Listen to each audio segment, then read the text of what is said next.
Hello hello aunty, మీ అమ్మాయి నాకు నచ్చింది. పెళ్లి చూపులకు బయలుదేరుతున్నాను. ఇప్పుడే హైదరాబాద్ నుంచి బయలుదేరాను. విజయవాడ వచ్చేసరికి ఒక 5 hours పడుతుంది.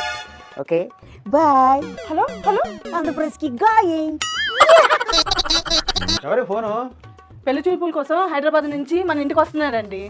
5 గంటలు వచ్చేస్తాను అంటున్నాడు. అంటే పెళ్లి చూపులకు వస్తున్నాడంటే మన గురించి తెలియపోవచ్చు. ఆంధ్రప్రదేశ్ రోడ్ల గురించి తెలియదా ఏంటి అతనికి? విజయవాడ రావడానికి 5 గంటలు, ఆ గోతులు దాటడానికి 5 గంటలు, మొత్తం 5 గంటలు ఎలా వస్తాడు పిచ్చిమోహం? మీరు నన్ను అంటారేటండి, ఆ పిచ్చి మొహం తెలియదు కదా. ఈ అడుగు తిన్నోళ్ళకి వేళపాలు లేదా? ఫంక్షన్ అయితే చాలు ఫ్రీగా తినడానికి వస్తారు. సాయంకాలం రా, ఏదో ఒకటి ఉంటుంది తిందువు కానీ. ఈ అడుక్కు తినేవాడిని కాదండి, సంబంధం కలుపుకోవడానికి వచ్చాను. మా సంబంధం లేకుండా ఉన్నా ఈ రోడ్లను చూస్తే పెళ్లి సంబంధంకే ఎవరు రాడు, పెట్టుబడులు పెట్టడానికి ఇంకా ఎవడు వస్తాడు. పెద్ద బిజినెస్ మ్యాన్, అడుక్కు తినే వాళ్ళ చేసే అన్ని ఈ రోడ్ల వల్లే. నాకు ఈ పెళ్లి వద్దు, పక్కొద్దు, వెళ్ళిపోతాను నేను. జై జగన్.